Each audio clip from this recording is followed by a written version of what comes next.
pra peradilan kalah. Tadi disebut bahwa ada kejanggalan, hanya checklist, tapi tidak dilihat mendapatkan bukti di mana. Ada anak tadi yang kemudian dimintai keterangan tanpa didampingi oleh penasihat hukum, oleh siapapun bahkan, dan dia di bawah 18 tahun, statusnya saksi. Oke, silakan. Begini, kalau disebutkan sebagian besar lebih dekat lagi, Pak. Putusan pra peradilan itu pemohon agak jarang dikabulkan. Jarang dikabulkan, ya. Betul ya? Ya, nyatanya begitu. Kenapa? Nah, kenapa ini haruslah diperhatikan secara jauh ya. Ini kan pra peradilan itu prosesnya hanya mendasarkan dua hal. Kalau di Indonesia itu memang kepada hal-hal sebelum dinyatakan bersalah dia harus dianggap tidak bersalah. Presumption of innocence. Tapi pre-trial di banyak negara common law memang itu kepada hak asasi manusia. Pre-trial itu pra-peradilan maksudnya? Ya, pra-peradilan di banyak negara yang hampir sama ya isinya. Adalah mengukur apakah HAM dari yang bersangkutan ada pelanggarannya. Disebut sebagai konsep habeas corpus dasarnya itu. Jadi agak sedikit berbeda. Tapi keduanya memiliki tujuan yang sama. Kenapa jarang sekali dikabulkan? Karena petugas-petugas yang penyidik paling tidak itu sudah punya pengalaman. Jarang sekali dia itu melanggar. Kepolisian dalam hal perkara ini. Tapi tadi soal anak tanpa didampingi siapapun? Ya tentu kita tidak tahu sejauh apa hal itu. Tapi kira-kira konsepnya karena para penyidik itu sudah berpengalaman. Kecil sekali bahwa dia akan dipersalahkan, bisa dipersalahkan. Itu dasar logika. Jadi bagi saya, ya betul kalau memang sedikit yang dikabulkan, memang iya karena apa? Kuatnya penyidik ini untuk melakukan tindakan-tindakan yang tidak melanggar. Tapi ini kan bukan bicara keadilan, ini bicara prosedural.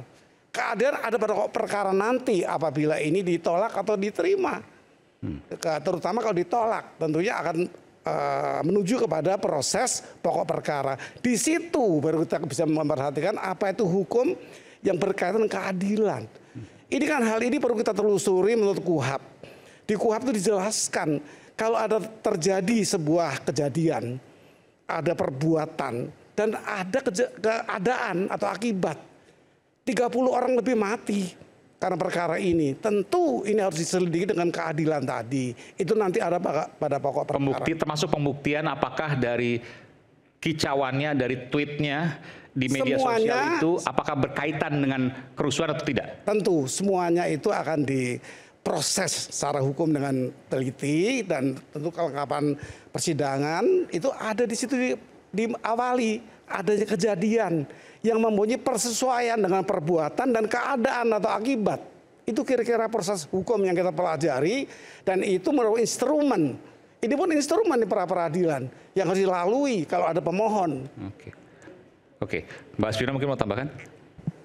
Iya, seperti tadi Pak Gayus bilang sebetulnya pra peradilan itu bukan habeas corpus secara murni. Karena seharusnya aturannya setiap orang yang ditangkap dan ditahan harus dihadapkan ke depan pengadilan untuk menguji sah atau tidaknya penangkapan penahanan itu. Di Indonesia tidak semua orang. Kenapa? Karena hanya yang mengajukan permohonan pra peradilan yang kebetulan ketemu kayak Mas Ma'ruf ini atau yang punya pengacara karena punya uang. Artinya sebetulnya karena Indonesia sudah menjadi negara pihak dari Kovenan Hak Sipil dan Politik, kita wajib membawa semua orang yang ditahan. Itu harusnya menjadi kewajiban negara, bukan kewajiban privat orang-orang yang ditangkap. Jadi ini konsepnya sangat berbeda kan. Kalau dia negara yang punya kewajiban, siapapun dia langsung dibawa. Seperti di film-film gitu kan, dinilai. Dibawa maksudnya gimana? Dibawa ke depan pengadilan. Jadi dia harusnya disidangkan. Dia harusnya disidangkan siapapun yang ditahan. Kalau di Indonesia kan tidak. Hanya yang mengajukan. Ini maksudnya pre-trial ya? Betul. Itu ini sebelum sidangnya. Betul, itu pre-trial. Peradilannya kalau di sistem negara lain yang berbeda dengan kita, mereka selalu ada pra-peradilan itu. Betul, dari Indonesia tuh sudah menandatangani Kovenan Hak Sipil dan Politik, sudah diundangkan dengan Undang-Undang 12 2005 yang di dalam salah satu ayatnya mengatakan setiap orang yang ditangkap dan ditahan harus dibawa ke depan pengadilan untuk diuji sah atau tidaknya penangkapan atau penahanan itu. Indonesia tidak punya. Karena pra-peradilan itu hanya dibebankan kepada keluarga atau tersangka itu untuk mengajukan. Bukan polisi yang harusnya membawa itu ke pengadilan. Itu yang pertama. Yang kedua, kita tahu bahwa kalau mengenai tersangka patut diduga ya. Jadi bahasanya itu bukan cuma dua alat bukti. Tapi apakah dua alat bukti itu membuat dia patut diduga. Dan kalau ditangkap bahasanya di dalam KUHAP diduga keras. Jadi bukan cuma diduga. Artinya KUHP mengatakan orang bisa jadi tersangka, tapi untuk ditangkap, ditahan itu ada derajatnya. Apa yang membuat dia diduga keras? Kalau kita mengabaikan undang-undang, kita anggap diduga keras sama aja dengan diduga, ya silahkan aja. Tapi itulah kehancuran negara hukum kita seperti yang dikatakan Mas Ma'ruf. Tapi kalau kita perhatikan lebih dalam lagi kasus teman-teman ini, termasuk kasus Del Pedro, betul ada kerusuhan, betul ada orang yang aksi, pertanyaannya, dan ada orang yang katakanlah mengajak. Ya, mengajak melalui itu. Pertanyaannya, kalau saya mengajak teman-teman semua piknik, saya melakukan perbuatan melawan hukum nggak? Saya bisa ditangkap nggak? Ya nggak bisa, karena piknik bukan perbuatan melawan hukum. Kalau saya ajak demonstrasi, bisa ditangkap nggak? Tidak bisa, karena aksi bukan perbuatan melawan hukum. Pada masa Orde Baru otoriter mungkin iya, tapi dengan Undang-Undang 998 dikatakan aksi itu adalah hak, bahkan tidak perlu izin, cuma memberitahu, begitu ya. Nah itu yang pertama. Setelah aksi, kemudian ada kerusuhan. Pertanyaannya, apakah yang diajak itu yang melakukan kerusuhan? Kita nggak tahu karena tidak ada pengungkapan peristiwa kerusuhan itu. Siapa yang melakukan? Kausalitas tadi. Betul, kausalitas hubungan sebab akibat. Tentu undang-undang itu tidak bisa memuaskan semua orang. Jadi artinya kalau keberatan dengan aturannya, dengan normanya, ada jalurnya. Ya silakan diuji atau silakan dipersoalkan. Tapi apa yang dijalankan oleh Polda Metro Jaya bagi saya ya hanya mengukur apa yang ada di undang-undang di KUHP. Itu bagi saya. Jadi kalau mau dipersoal soal lain ya silakan. Sebetulnya kalau buat saya bukan masalah undang-undangnya. Penyidik dalam hal ini tidak mengikuti undang-undang. Begitu kalau untuk soal yang sebab akibat. Kan tidak mengikuti undang-undang maksudnya? Kan begini. Tadi kan menyebut undang-undangnya dianggap tidak. Kalau di undang-undang kan untuk pra peradilan. Berbeda. Kalau berbeda pasti di mana-mana itu berbeda. Tetapi yang kita gunakan dan saya teliti dalam kasus ini ya tentunya penyidik telah menemukan beberapa fakta sehingga bisa menghadapi gugatan itu. Dan gugatan itu memang standar saja sebenarnya karena apa? Adanya perbuatan-perbuatan yang bisa dijerat menimbulkan korban, tidak sedikit korbannya. 30 lebih. Meskipun ada pertanyaan tadi, kausalitasnya, hubungan sebab akibat dari tweet itu, dari kata-kata itu ke kerusuhan. Iya, karena berbahaya sekali kan kalau ada orang aksi, itu mungkin ada nanti di pokok karena perkara. aksi. Saya pikir itu bukan di masalah. Ada aksi, ada kerusuhan, ada orang yang aksi, semata-mata kemudian semua orang yang aksi berarti menyebabkan kerusuhan. Itu sesat. Nggak perlu ada fakultas hukum. Belum diperiksa di pengadilan, Mbak. Belum diperiksa di pengadilan. Pada pokok perkara. Kalau ini kan sudah bicara pokok perkara. Saat ini persoalannya adalah memang ditolak. Kalau ditolak kok banyak sekali tolak itu pertanyaan yang diajukan ke saya. Iya, karena pelaksana itu sudah berpengalaman, kecil sekali kemungkinan bahwa dia bisa kalah. Ini kira-kira walaupun ada sedikit yang kalah, ada juga beberapa perkara yang kalah. Meskipun putusan Mahkamah Agung banyak juga yang mengatakan dan membebaskan karena ada salah tangkap ya Pak ya. Kita kan ada banyak pengadilan yang kemudian menunjukkan bahwa tersangka itu tidak didampingi oleh pengacara dan karena itu dibebaskan oleh Mahkamah Agung. Itu banyak kasusnya. Kita bicara pra-peradilan ya. Kan pertanyaannya kenapa banyak ditolak. Itu pertanyaannya, saya belum kemana-mana ya. Mari kita bicara kemana-mana. Yang soal anak tadi maksudnya itu kaitan ke hakim memeriksa saksi-saksi tadi kan, prosesnya itu. Ya, karena kan hanya saya mengikuti alur aja nih. Pembahasannya kemudian mengatakan penyidik sudah profesional, berpengalaman. Saya mau menunjukkan bahwa penyidik berpengalaman atau tidak itu kelihatan dari putusan. Salah satunya putusan Mahkamah Agung yang banyak juga tadi saya bilang tidak semua putusan karena ada salah tangkap. Ya tidak semua putusan itu memuaskan semua orang. Tentunya masing-masing pihak terutama kalau memang pemegang perkara ya kuasa hukum dan sebagainya. Jadi ini kita harus menghormati pengadilan. Kalau nanti pokok perkaranya berbeda kan juga bisa terjadi. Oke, Bung Pitra mau komentar soal itu ada kalau tadi dikatakan penyidik profesional dan lain sebagainya, tapi ada anak yang tidak ada pendampingan misalnya Lumbun ya.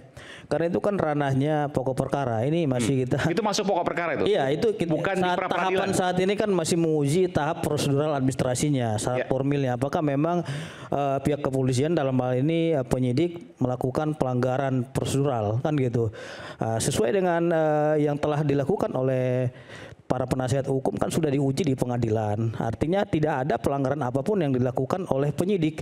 Itu membuktikan bahwasannya yang disampaikan oleh Asminawati tersebut bahwasannya tidak menghormati undang-undang katanya, saya kira itu sangat keliru sekali ya. Karena apa? Karena ini sudah melalui proses pengujian yang sah sesuai dengan ketentuan hukum.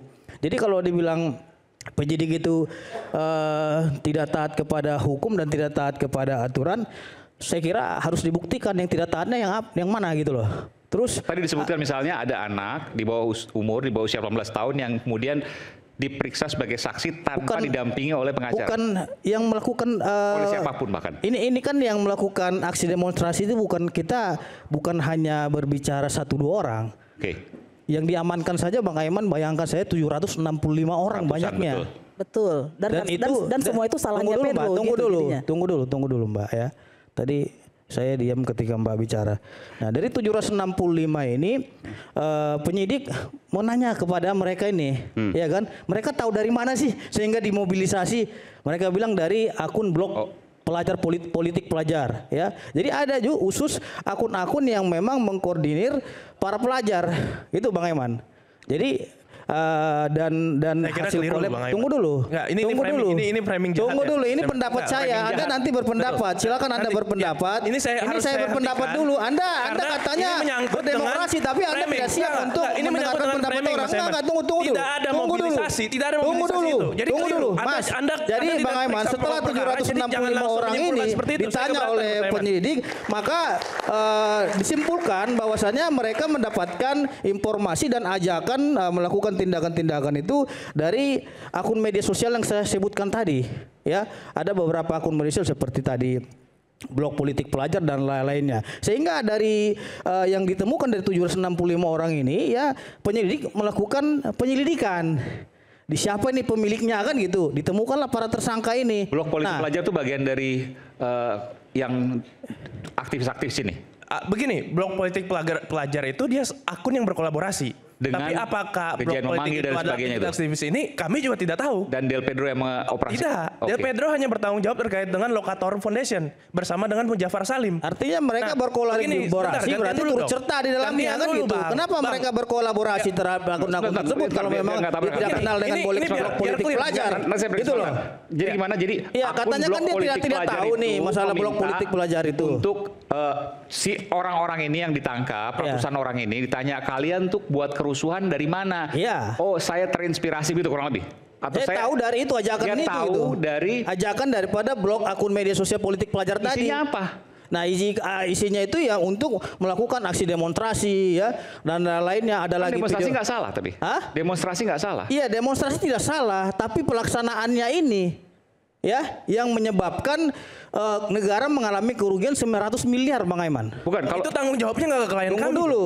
Ya. Nggak, ini kan kita berdiskusi kasus klien kami. Di mana Anda mengatakan bahwa itu tidak tanggung jawab bukan di klien Anda? Ya.